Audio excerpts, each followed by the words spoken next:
just kind of wondering what you use as a process as a writer to kind of keep things straight, or how you pick characters for an episode. Also, least favorite characters, and if you ever projected the personality of a friend or co-worker or loved one onto a Transformer, and if there's an example that would be of great comedic effect. What was the last one?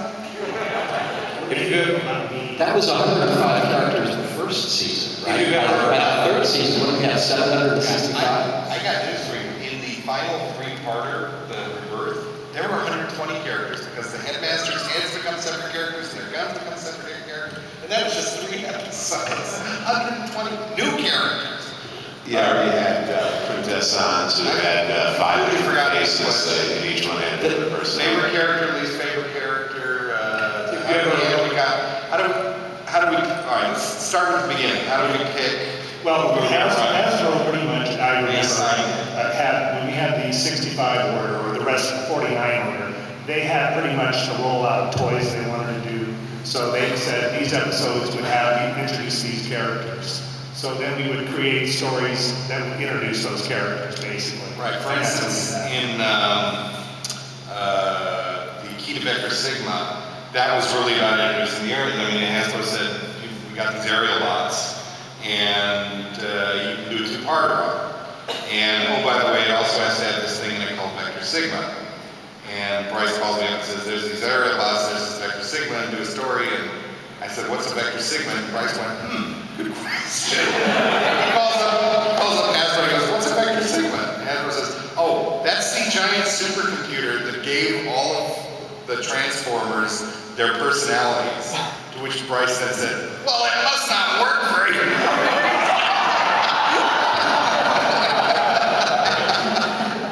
But that was the point being that episode was about introducing part of the toy line, basically. So that's usually how we show. A lot of those assignments did come down timed very carefully for the toy rollout. I remember Flint said, we need something for the Technobots, the creation of the Technobots. And Grimlock's New Brain was originally called the creation of the Technobots. So, I mean, the idea of Grimlock getting smarter was for the purpose of giving an explanation for how he created the Technobots. So, it was very much driven by the toy manufacturing schedule. I mean, all of that having been said, we'll probably never have more creative freedom in our lives. We did have. From the point of view, there was very little adult supervision. I mean, all we do was, we just had to get the characters in there. Hasbro really didn't much care what we did to the characters, just as long as they were in there. They weren't too happy with killing Optimus. They did want us to be able to put them back together again after. I mean, the killing of Optimus Prime was pretty extreme. Yeah, but frankly, we were acting under orders from Hasbro. They were going to introduce Optimus Prime as the new leader of the Autobots, and that was big trouble. We had to knock off Optimus, and it was so unpopular. I mean, it was. Yeah, it was. Well, at the time, we didn't really think about it that way. We thought about it as we were used to discontinuing characters. You get a fax every Wednesday. But not Optimus. Corn Dog and Ashtray been discontinued. Well, no, but I mean, you knew that there were new product cards that came out, and we didn't know. We should have, but we didn't know Optimus was a franchise character. Well, this was. We were wrong when we were killing him, but I mean, I didn't think anybody else was. This was very much akin to killing off Superman with Kryptonite irreversibly, or Batman. Well, for me, it was. Well, I certainly. It was that kind of wisdom of the corporate decision, I think, because Optimus Prime before it didn't sell. I think it made the franchise strong.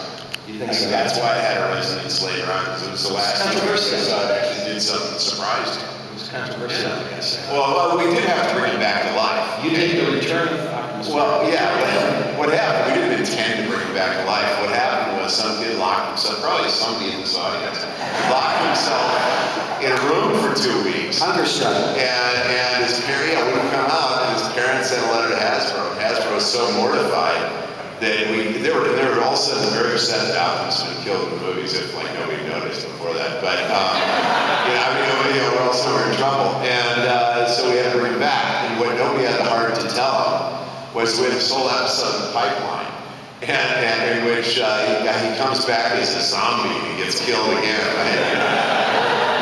And I don't know whatever happened to that. We had to reconstruct him Adam by Adam, didn't we? Yeah, something bad happened. Yeah, so anyway, he's back. He's with us today, and we forget that ever happened. And we're so happy that, Peter Cullen did the voice of Optimus in number 1, and he's back in And he's back in the movie today. in the feature films. Did we answer your question? Did you ever project the personalities of anyone you knew onto the characters as you're writing?